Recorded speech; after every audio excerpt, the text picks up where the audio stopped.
At the stroke of the midnight hour, when the world sleeps, India will awake to life and freedom.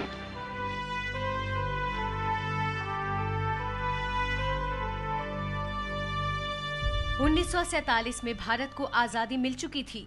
आजादी की लड़ाई को एक बड़े आंदोलन में बदलने वाले महात्मा गांधी का युग बीते दिनों की बात बन चुका था।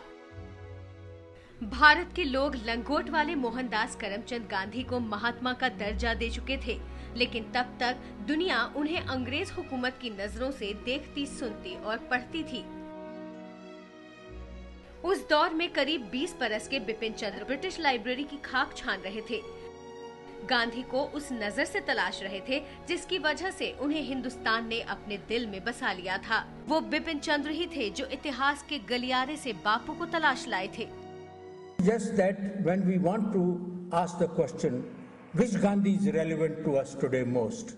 लेफ्ट और दूसरे जो गांधी के क्रिटिक्स थे, उनसे बिपिन चंद्र ने गांधी जी को बचाया और स्वतंत्रता संग्राम को भी और गांधी जी को, नेहरू को उन्होंने जो नए पर्सपेक्टिव में पेश किया, उससे इतिहास में तो सिर्फ नहीं पर मैं कहूँगा कि पूरे देश में ही हमारे अपने इतिहास को, मॉडर्न आधुनिक पीरियड के इतिहास को नई तरह से देखा गया।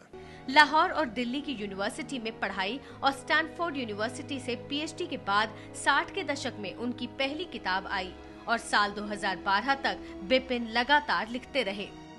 इंडिया स्ट्रगल फॉर इंडिपेंडेंस नाम की इस किताब के कवर पर दर्ज है कि इसकी 10 लाख कॉपियां बिक चुकी हैं।